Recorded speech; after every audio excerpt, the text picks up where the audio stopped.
Karnataka wants multinational companies to display a signboard saying how many Kannadigas are employed in those companies. At least that's a statement that's been made by a minister from the Karnataka government. For now, that minister has also said that technology companies, software, IT companies, which Karnataka and Bengaluru are famous for, are excluded from this decision. So why is Karnataka going down this path? There is perhaps no other example of anywhere else in India where a company is forced under any sort of mandate to declare the number of locals, so-called, who are employed in that company. It doesn't even happen in government offices or any other agencies that the government, state, local, panchayat or center supports. So why is Karnataka doing this? What is the reason behind this? Before I tell you that, let's take a quick look at the history of how the demand for Kannadiga employment basis language has come along over the past several years. This really started way back in 1984 when a committee in the state of Karnataka made as many as 58 recommendations which were aimed at strengthening the locals there in various forms. Now, clearly that cannot be wrong. As each state in India develops, and many states are at different levels of development historically, Karnataka has also been one of the states which has been considered industrially progressive, and it's had a set of investor-friendly policies which have also included giving land at very concessional rates to companies to set up units. There's another reason for why Karnataka in the south of India has been a leading light for the IT industry. Remember, Karnataka, because of its, and particularly Bengaluru because of its climate, saw several institutions being set up way back.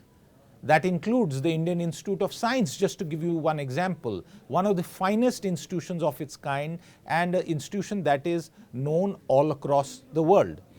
Defense establishments and a good educational framework, which in the heyday of the capitation fee era, and many of you viewers might relate with this, saw dozens of medical colleges, engineering colleges, other institutions take students from all over the country who used to pay very hefty capitation fees. That still happens, although some changes have happened there as education capacity has expanded all across the country, and they took in students from all over India and even overseas. And that's why Bengaluru, because of a combination of several factors, some of which I have mentioned, started to evolve as a very cosmopolitan city, as a city which was a melting pot of multiple languages, where English was the link language between those who were coming in from other states and even overseas with the local population. And the Kannadiga entrepreneurial spirit has seen a very robust industrial situation evolve over the past several decades. But the underpinnings of unrest and this demand for greater share for Kannadigas in all the industries that were coming up has always been there. Now, this is something that we have seen in other states as well, which have industry. Industry by its very nature gets technology from somewhere, capital from somewhere, and employees from all over, because the principle is to hire the best. And that's how technology icons like Infosys have gone about. They got some amount of industrial policy concessions that most states have offered, including particularly Karnataka. But in all of this, competitive politics and the desire to protect Kannadiga language and the culture have been very, very strong.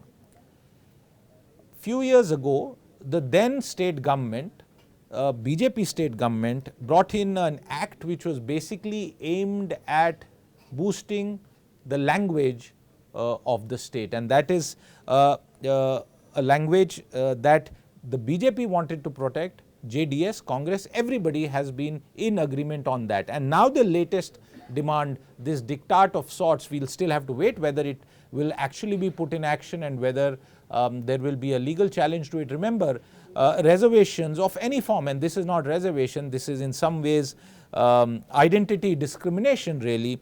The constitution doesn't permit language or domicile to be used for reservations. This is not reservations, but in some ways is arm twisting companies, particularly multinational companies, to start hiring Kannadigas more. There's one more very interesting piece of data, viewers, that I want to share with you today. Data available for a period of 3 years from 2019 to 2021, and this was data shared in the Parliament of India in response to a parliamentary question, gives us a picture of how many foreign companies were registered during that 3-year period in different states of India. And the data is extremely interesting. And that data, most importantly, viewers, shows that Karnataka, in all those 3 years, FY 19, 20 and 21, was not even the first, not the second, not the third when it comes to foreign companies getting registered. So there's, while the perception of Bengaluru, and correctly so, being the Silicon Valley of India, is absolutely well deserved and spot on, the reality is slightly different and multi-layered. Which was the state which gets the maximum number in this period that I am talking about of foreign company registrations? Perhaps no surprise, but Maharashtra. And Maharashtra very, very clearly had almost over 100 of these 320 companies being registered in that period of 3 years. Followed by, and some of our viewers who are from Delhi will certainly take note of this, Delhi in this 3-year period also saw close to 65-70 companies register.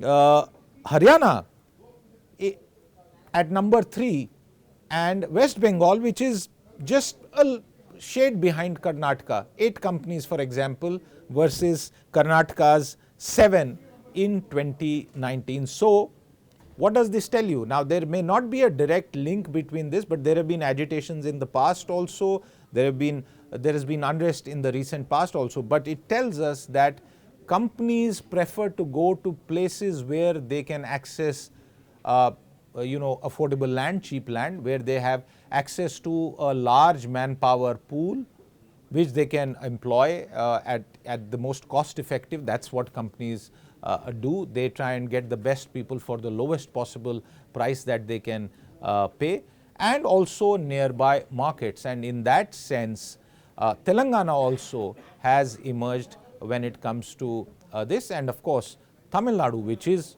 in many ways an industrial powerhouse, and Maharashtra, we have seen several industrial clusters develop more and more. So the crux is that this kind of demand is going to perhaps impact multinational companies. For now, software companies, IT companies are not covered, but if it were to go down that path, and we don't know what legal provisions exist for this kind of declaration to be forced upon companies. There is of course a law from 2023 which the present Karnataka state government has just updated a week ago, and that is called the Kannadiga Language Comprehensive Development Amendment Act of 2024.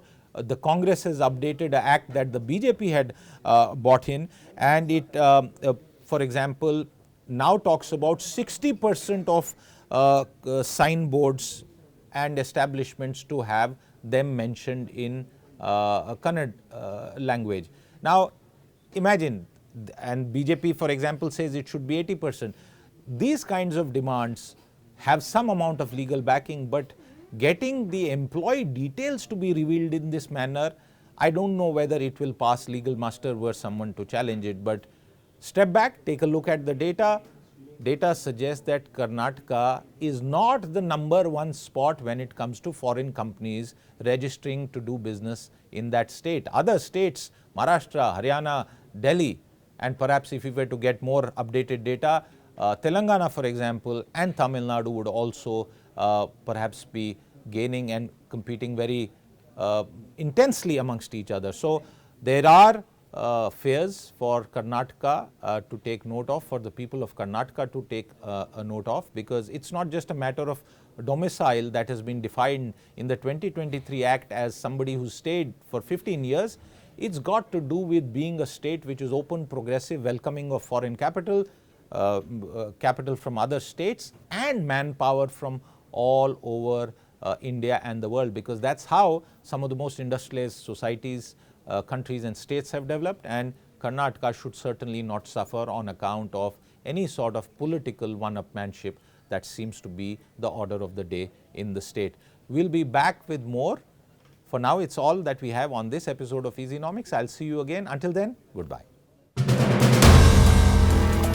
If you like the video, do like, comment, share and subscribe.